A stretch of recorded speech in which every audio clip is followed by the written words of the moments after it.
Orders with no tips might take longer. Are you sure you want to continue? What? What does that mean? Oh, your workers are not getting paid enough, and it's my responsibility to pay them? I don't think so. For some reason, horrific reason, Doordash thinks it's a great idea to borderline force their customers to pay their employees, like it's going to attract their customers. That will also mean that the Dashers will know what their customers tip or didn't tip. You know how unsafe that makes people feel? You know how safe that actually is when they receive their order? Go online and see all those salty servers and food handlers when they figured out that they're not receiving a tip. The crap they do to food is disgusting and horrible just because the customer didn't tip. I always have arguments with my friends that are servers and bussers. They say that they're not getting paid enough with their minimum wage, so they have no choice but to live on tips, which is bullshit. What about retail workers? They are also minimum wage workers, but they get no tip. So by these servers' ideology, if a worker is making minimum wage, they should be getting tipped as well, right? Alright, what if I work in a furniture store, making minimum wage, and I sold a $2,000 mattress, and the minimum tip is 15%. So just by scanning the barcode and handing you the receipt, I should be, in theory, be getting $300. So now, that $2,000 mattress costs $2,300. How horrendous is that?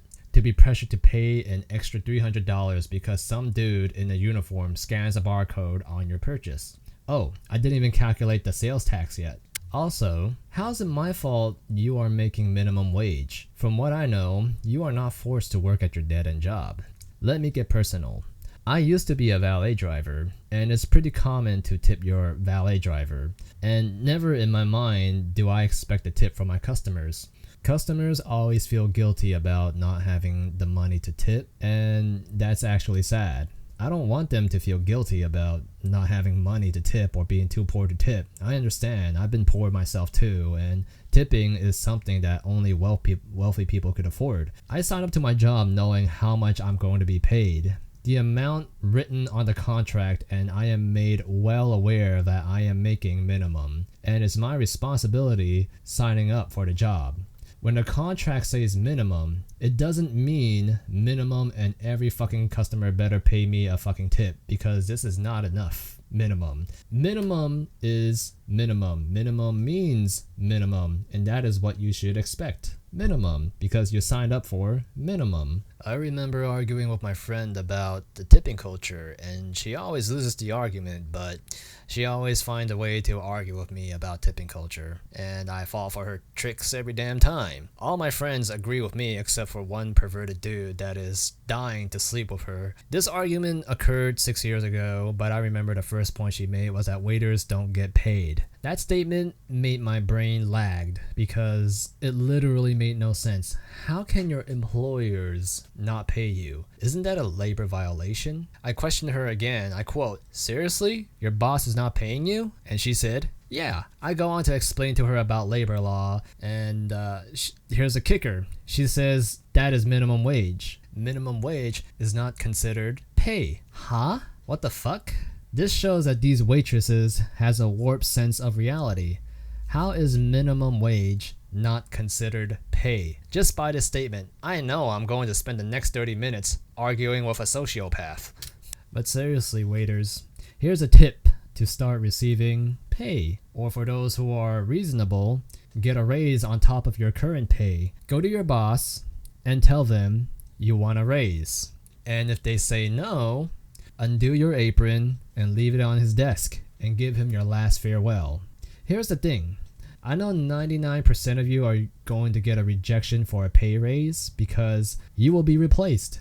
Fairly easily, by the way, because anyone can hold dishes. I've done it before without any training. In fact, when I helped my friend at her restaurant one time, despite having no serving experience, I was able to take orders, remember orders, and I can also hold double the plates that she can because I have huge fucking hands. Same thing applies to food delivery drivers. Anyone can operate a vehicle. is not a common skill, so don't expect people to tip for a job that anyone can do. The amount of servers that I know that are making more than my friends with a professional career is unbelievable. But believe it or not, within this group of people that expects a tip, there's a worse group that resides within it. It's the one that expects a tip, but when it's their time to tip, they refuse to tip. Believe it or not, these people exist. Because for some trumped up reason, they think they are free from the customized rules of tipping when it's their turn to tip. I honestly don't even know what to say about these people, but to just call them scumbags and put an end to it. One chick I know that came from China, I won't say what she does for a living, but tipping is common at her current workplace, well, now that she's in America, and she takes the tips there, no problem. When we were at a restaurant eating with our friends, it's pretty normal for us to tip, even though we all disagree with the tipping culture. We normally pay 15% against our will. This chick doesn't want to pay because she said it's her right to not tip, and yet she works in a restaurant and she takes tips. In which, true, you do have a right to not tip. I do believe in that. But now the ball is passed on to us and we have to pay the tip for her portion of the food. In my mind, I'm thinking, how do these people exist? What made them like this? And I just went like, fuck it. And I realized why this girl is hanging out with us. It's because she has no friends, and I could see why. She expects everyone to babysit her, and to that I said, fuck it, we are not hanging out with you again.